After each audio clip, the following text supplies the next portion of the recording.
years now, I've been curious about the Everglades City, a small city that looks so isolated on the map, but in reality, Marco Island is only 36 minutes away and Naples is 49.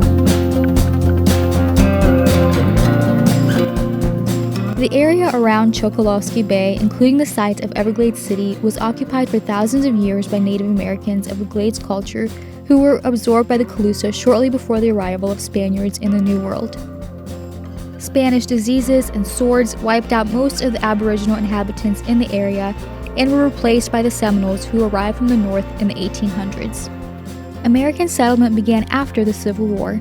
The first permanent settler was William Smith Allen, who arrived on the banks of Allen River in 1873. After Allen retired to Key West in 1889, George W. Storter Jr. became the principal landowner in the area. Storter gained fame for his sugarcane crops. He opened a trading post in 1892 and gained a post office called Everglade in 1895. He also began entertaining northern tourists who came to Everglade by yacht in the winter to hunt and fish. His house eventually grew into the Rod and Gun Club, visited by United States presidents and other notables. It's still open to the public today. In 1922, Baron Collier began buying large areas of land in what was then southern Lee County. In 1923, the Florida legislature created Collier County from Lee County, with the county seat at Everglade. The town was incorporated the same year as Everglades, adding the S. The town consisted of only a dozen families at the time, but some northern sportsmen had established winter homes there.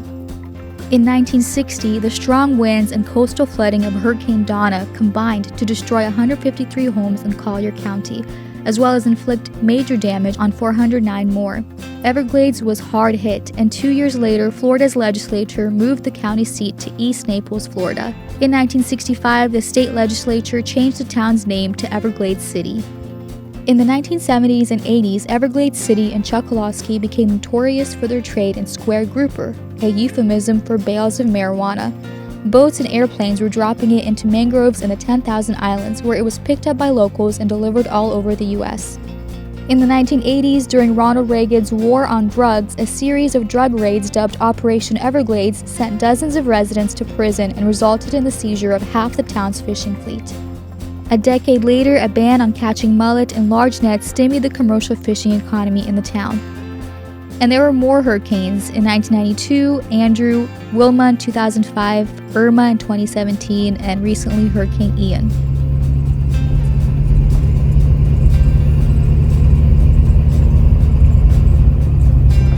This is the historic district.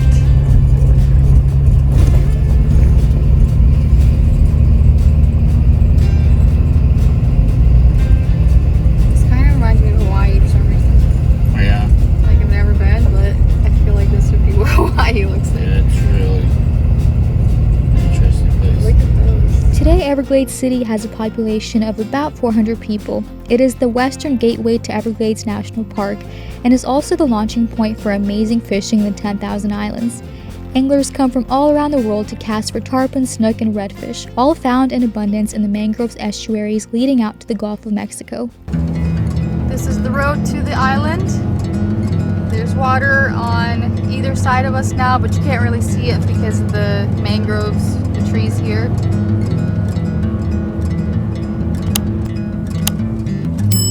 There's a marina, little ramp here. They got some pretty nice houses here.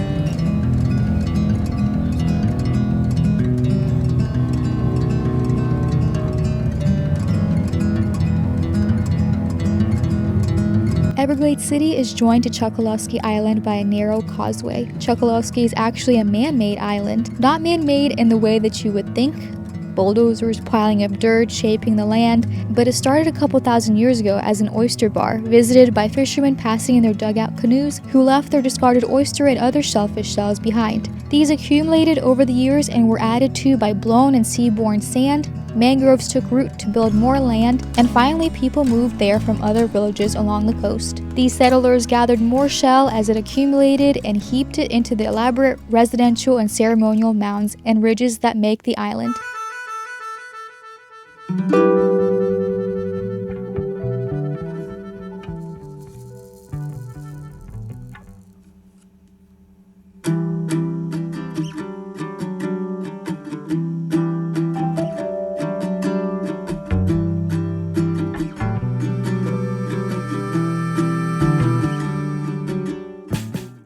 destination is on your right. Smallwood Store. Arrived.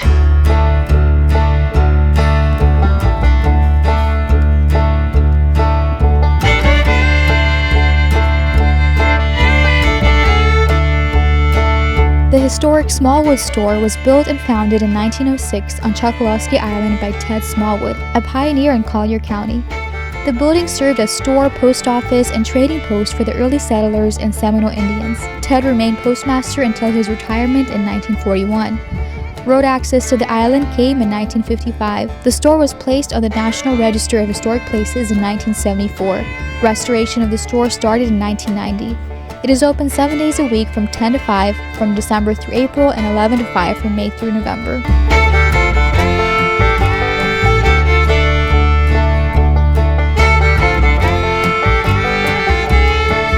His store was the site of the infamous shooting death of Edgar Bloody Watson in 1910.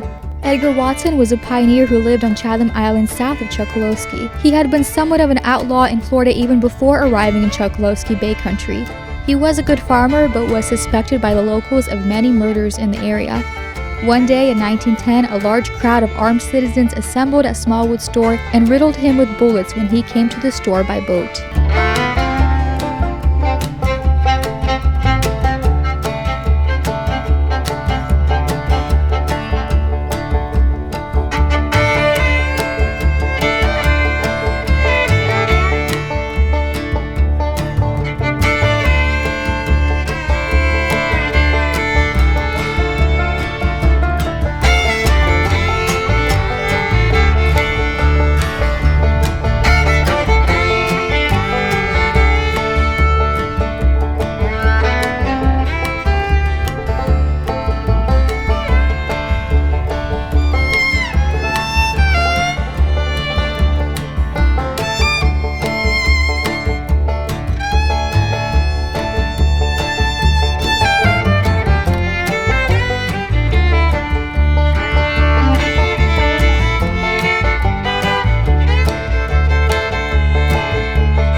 That if you messed with marijuana, it was mafia, and they'd never let you go. They'd kill you if you.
I really like this island. Before this, we went to Marco Island. It's really nice there, but it has like pretty much no island feel to it anymore. It's just built up with giant buildings, hotels, and that's it. And this is really cool here. There's like no hotels, no crazy giant billion-dollar houses. It's just normal local people living here. And it's so cool to see that. Yeah, you can kind of feel how it used to be back in the old days when Florida wasn't so populated. It had like all this hotel businesses. We're leaving the island, going back to the Everglades City, and then head out. Definitely worth stopping by here.